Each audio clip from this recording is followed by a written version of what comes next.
उसके बाद हमारे पास नेक्स्ट जो इस वीडियो के अंदर टॉपिक है वो है middle vascular layer of I.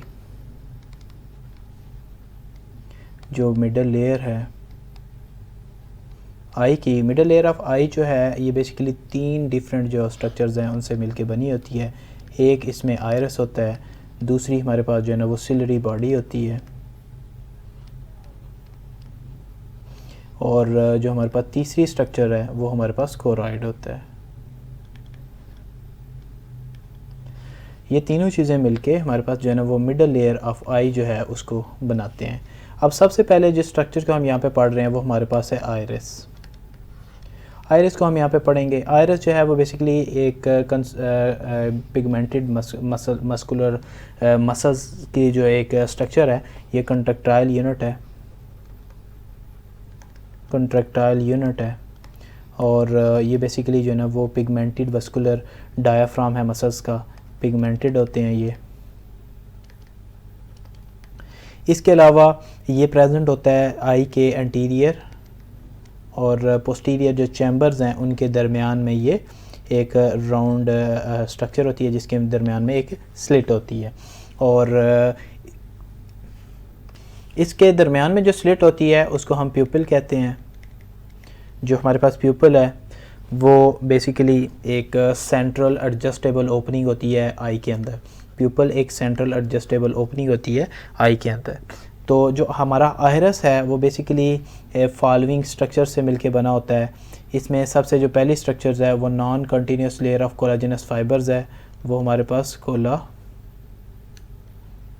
Fibres की लेयर है, और साथ में इसके फाइब्रोब्लास्ट होते हैं, और इसके अलावा जो पिगमेंटेड सेल्स हैं वो भी इसके अंदर प्रेजेंट होते हैं। और इन सारी स्ट्रक्चर्स को जो एपिथेलियम कवर कर रही होती है वो हमारे पास सिंपल स्क्वामस एपिथेलियम होती है। उसके बाद हमारे पास जो सेकंड स्ट्रक्चर आएगी जिससे हमारे पास आयरस बना होता है वो होती है vascular pigmented connective tissue layer. Vascular pigmented connective tissue की लेयर होती है। उसके बाद हमारे पास थर्ड स्ट्रक्चर आएगी जो कि हमारे पास आयरस बना रही है, वो हमारे पास आएंगे स्फिंक्टर पपिला।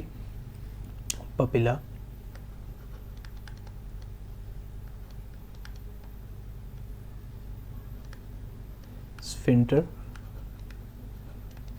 पपिला ये बेसिकली सर्कुलरली अरेंज्ड मसल्स होते हैं, सर्कुलरली अरेंज्ड मसल्स होते हैं, और ये स्मूथ मसल इन नेचर होते हैं। अगर पैरासिम्पथेटिक नर्वस सिस्टम की स्टिमुलेशन होगी, अगर पैरासिम्पथेटिक नर्वस सिस्टम इनको स्टिमुलेट करेगा तो ये जो हैं ये कंट्रैक्ट करेंगे, और कंट्रैक्ट करने के बाद ये जो हमारा प्यूपिल है उसको क्लोज़ कर देंगे। ये जो सर्कुलरली अरेंज मसल्स हैं ये कंट्रैक्ट करेंगे और प्यूपिल को ये क्लोज़ कर देंगे। तो ये थे हमारे पास कंस्ट्रिक्टर पपिली मसल्स। उसके बाद हमारे पास आता है dilator pupillae muscle. Dilator pupillae muscle जो है ना ये चौथी लेयर है आयरस के अंदर, जो चौथा कंपोनेंट है आयरस के अंदर वो है डायलेटर पपिली मसल।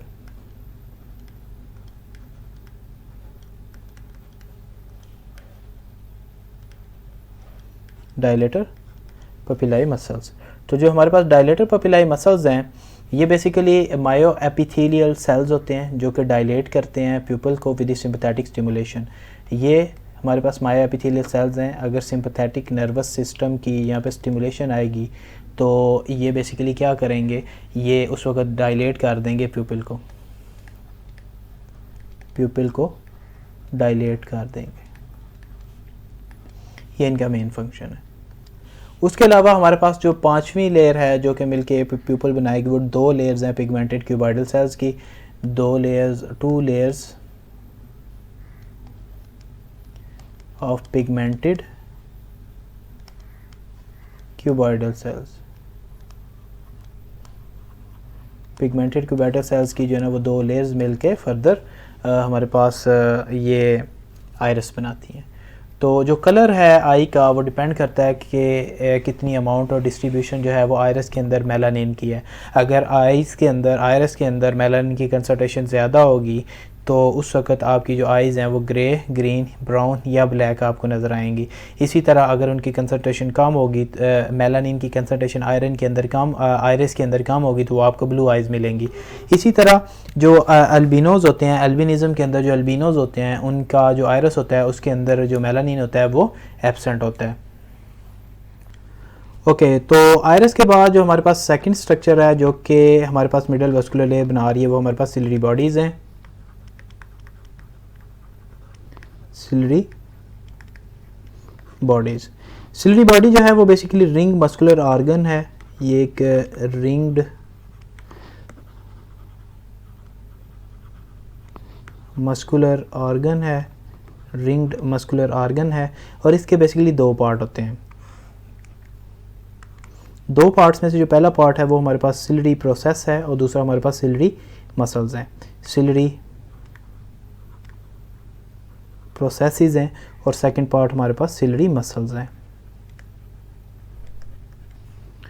जो हमारे पास सिलरी प्रोसेस हैं ये बेसिकली 70 प्रोजेक्शंस होती हैं from the ciliary body. Ciliary body से 70 से ज़्यादा जो है ना वो प्रोजेक्शंस होती हैं और ये कनेक्ट होती हैं लेंस के साथ और ये कवर्ड होती हैं with the 2 layers of the simple cuboidal secretory cells जो कि एक्वोस्यूमर सेक्रेट करते हैं। तो सिलरी बॉडी के ऊपर जो हमारे पास सिंपल क्यूबॉइडल सेक्रेटरी सेल्स हैं सिलरी प्रोसेसेस के ऊपर वो बेसिकली सेक्रेट करते हैं एक्वोस्यूमर। इसके अलावा जो हमारे पास सिलरी मसल्स हैं ये 3 ग्रुप के मसल्स हैं, 3 ग्रुप्स में अरेंज होते हैं और आउटर जो है वो हमारे पास मेरिडियन मसल्स होते हैं और सेकंड लेयर है वो हमारे पास रेडियल मसल होंगे और उसके बाद हमारे पास सर्कुलर मसल और स्फिंक्टर मसल्स होंगे।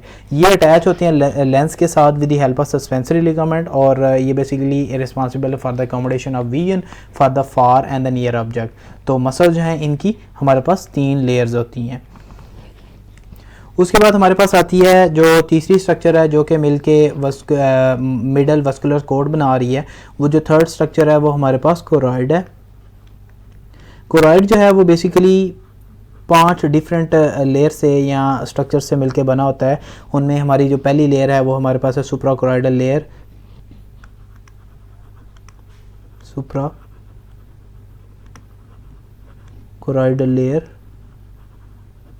उसके बाद हमारी दूसरी जो लेयर आ रही है वो हमारे पास वेजल लेयर है।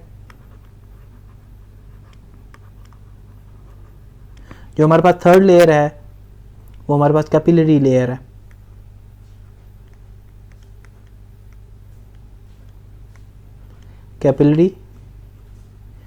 है।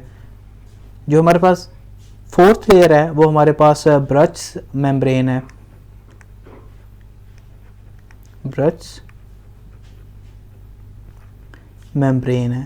और जो हमारे पास फिफ्थ लेयर है वो हमारे पास पिगमेंटेड लेयर है कोरॉइड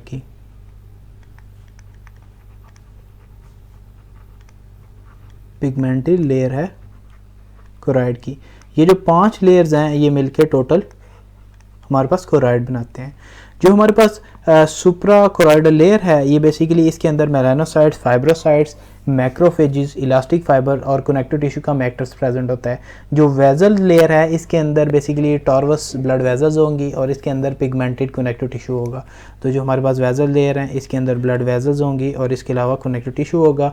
जो हमारे पास सुप्राकोरॉइडल लेयर है इसके अंदर फाइब्रोसाइट्स होंगे, इसके अंदर मेलानोसाइट्स होंगे, मैक्रोफेजेस होंगे और इसके अलावा इसके अंदर इलास्टिक फाइबर्स और कनेक्टिव टिश्यू का मैट्रिक्स प्रेजेंट होगा। जो कैपिलरी लेयर है, कैपिलरी लेयर के अंदर जो है ना फेनेस्टर्ड ब्लड कैपिलरीज होंगी और जो हमारे पास ब्रश लेयर है ये बेसिकली बनी होती है by the fusion of 2 basement membrane.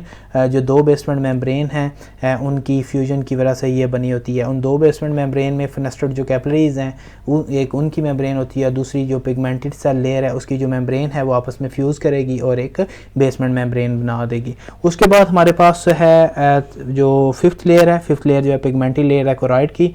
ये बेसिकली बनती है सिंपल क्यूबॉइडल सेल्स की जिसके अंदर लार्ज अमाउंट में मेलानिन पिगमेंट जो है ना वो एक्यूमुलेट होता है और they join together by the tight junction, ये आपस में एक दूसरे के साथ टाइट जंक्शंस के ज़रिए जुड़ी होती हैं और ये फर्दर जो फॉरेन सब्सटेंसेस हैं from the choroid to retina उनकी जो डिफ्यूजन है उसको प्रिवेंट करती हैं।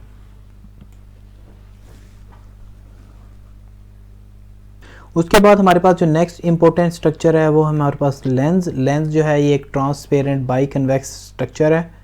ये हमारे पास बाई कन्वेक्स स्ट्रक्चर है। ये बेसिकली मॉडिफाइड एक्टोडर्मल सेल जो हैं मॉडिफाइड एक्टोडर्मल एपिथेलियल सेल्स की बनी होती है और ये अटैच होती है सिलरी बॉडीज़ के साथ with the help of suspensory ligament.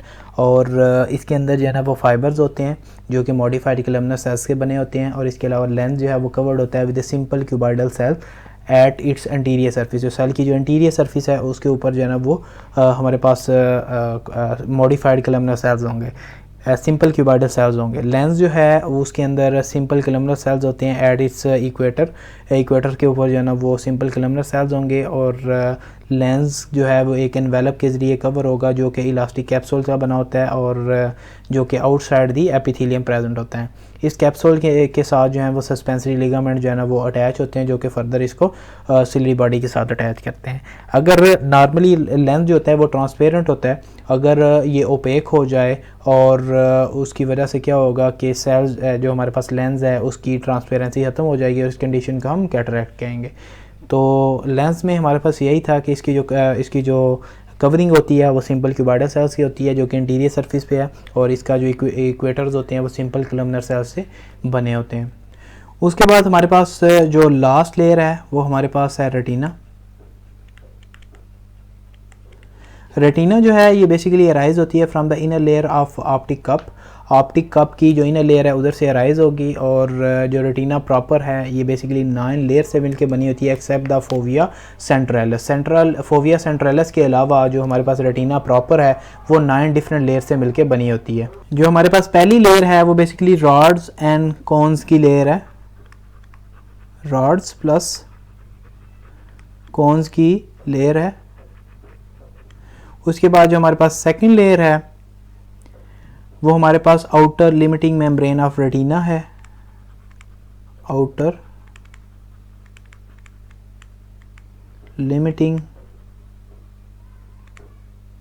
Membrane of retina है। और जो हमारे पास थर्ड लेयर है वो हमारे पास outer nuclear layer of retina है, outer nuclear layer of retina है। जो हमारे पास चौथी लेयर है रेटिना की, इसमें टोटल जो है जैसा कि हमने पढ़ा कि 9 प्रॉपर लेयर्स होती हैं रेटिना की, 9 लेयर्स हैं। तो उनमें जो चौथी लेयर है वो हमारे पास outer plexiform layers of retina है, outer plexiform layer of retina है। उसके बाद पांचवी जो है हमारे पास आएगी वो हमारे पास inner nuclear layer of retina है, वो inner nuclear layer of retina है। उसके बाद नंबर 6 में हमारे पास आएगी inner plexiform layer of retina,